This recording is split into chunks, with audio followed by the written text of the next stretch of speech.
అందరికీ నమస్కారం. నేను మీ హిమా సుబ్రహ్మణ్యన్. హోమ్ కుకింగ్ తెలుగుకి స్వాగతం. క్యాప్సికమ్ని మనం యూజువల్గా స్టార్టర్స్లో కానీ సైడ్ డిషెస్లో కానీ ఎక్కువ వాడుతూ ఉంటాం. అయితే ఇవాళ క్యాప్సికమ్తో ఒక మంచి వెరైటీ రైస్ రెసిపీ చూపించబోతున్నాను. ఇది చాలా రుచిగా, చాలా సింపుల్గా, త్వరగా చేసుకోవచ్చు. సో రండి, ఈ క్యాప్సికమ్ రైస్ని ఎలా చేయాలో ఇప్పుడు మనం చూద్దాం. క్యాప్సికమ్ రైస్ చేయడానికి ముందుగా నేను ఒక మసాలా పొడి తయారు చేయబోతున్నాను. దీనికోసం ఒక ప్యాన్లో 1/2 టీ స్పూన్ నువ్వుల నూనె వేస్తున్నాను. ఇందులో 1 టేబుల్ స్పూన్ పచ్చిశనగపప్పు, 1 టేబుల్ స్పూన్ మినప్పప్పు, 2 టేబుల్ స్పూన్ల ధనియాలు వేసి వేయించాలి. పొయ్యిని మీడియం లో ఫ్లేమ్లో ఉంచితే ఇవి మాడిపోకుండా ఉంటాయి. వీటిని కాస్త రంగు మారేంత వరకు, అంటే 2-3 నిమిషాలు వేస్తే సరిపోతుంది. నెక్స్ట్ ఇందులో నేను 1 టీ స్పూన్ జీలకర్ర, 7 ఎండుమిరపకాయలు, 1 చింతపండు ముక్కని చిన్న ముక్కలుగా కట్ చేసి వేస్తున్నాను. వీటిని బాగా వేయించాలి. మీరు చూస్తున్నారు కదా, ఇవి ఇలా గోల్డెన్ బ్రౌన్ రంగులోకి మారిన తర్వాత నేను 2 టేబుల్ స్పూన్లంతా తురిమిన పచ్చి కొబ్బరిని ఇందులో వేస్తున్నాను. ఇవన్నీ చక్కగా వేగిన తర్వాత పొయ్యి కట్టేసి వీటిని పక్కన పెట్టి చల్లారనివ్వాలి.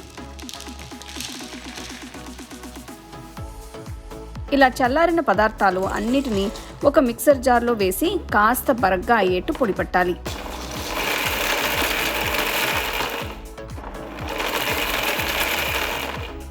క్యాప్సికమ్ రైస్కి కావాల్సిన మసాలా పొడి తయారైనట్టే.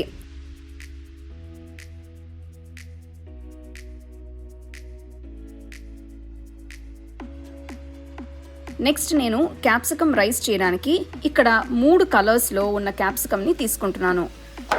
మీకు ఇవి దొరక్కపోతే ఎక్కువగా దొరికే గ్రీన్ కలర్ క్యాప్సికమ్తోనే మీరు ఈ రెసిపీ చేసుకోవచ్చు. దీన్ని మీరు పొడవుగా కట్ చేసుకోవచ్చు, లేదంటే ఇలా క్యూబ్స్ లాగా కూడా కట్ చేసుకోవచ్చు. నేను ఒక్కొక్క క్యాప్సికంలో హాఫ్ పోర్షన్ మాత్రమే యూజ్ చేస్తున్నాను.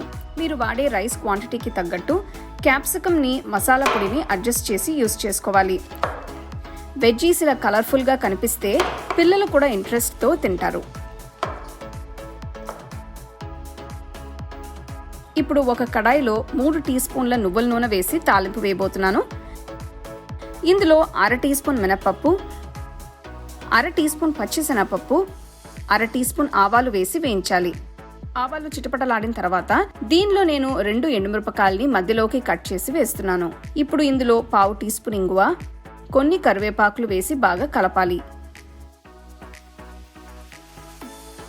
ఇప్పుడు కట్ చేసిన క్యాప్సికమ్ ముక్కల్ని వేసి బాగా కలిపి వేయించాలి. వీటిలో ఉన్న పచ్చదనం పోయేంత వరకు వేస్తే బాగుంటుంది. ఎక్కువసేపు మగ్గిస్తే క్యాప్సికమ్ కొంచెం చేదుగా అవుతుంది. కాబట్టి ఎలాంటి డిష్ చేసేటప్పుడైనా వీటిని లైట్గా వేస్తే సరిపోతుంది. 2-3 నిమిషాల తర్వాత ఇందులో 1/2 టీ స్పూన్ పసుపు, 1 టీ స్పూన్ ఉప్పు వేసి కలపాలి.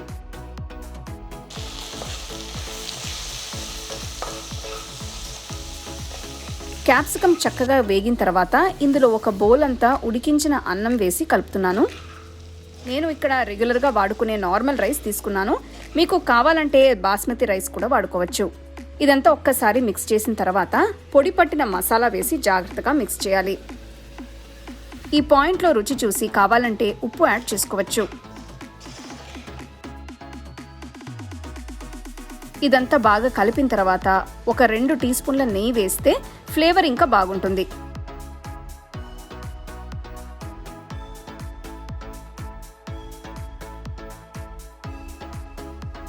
చూస్తున్నారు కదా క్యాప్సికమ్ రైస్ ఎంత బాగుందో. ఇది తయారైనట్టే. దీన్ని మీరు వేడివేడిగా వడియాలతో కానీ ఏదైనా ఫ్రైతో కానీ సర్వ్ చేసుకుంటే చాలా బాగుంటుంది.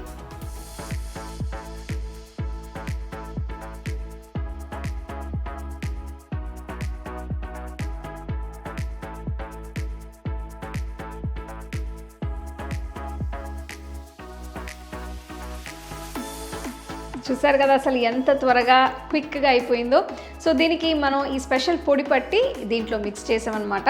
అలాగే ఈ క్యాప్సికమ్ రైస్ని మీరు చేసిన వెంటనే వేడివేడిగా కొంచెం ఉడియాలతో కానీ అప్పడాలతో కానీ ఏదైనా సింపుల్ సైడ్ డిష్తో కూడా సర్వ్ చేసుకోవచ్చు. ఇది ఒక మంచి లంచ్ బాక్స్ రెసిపీ అని చెప్పచ్చు.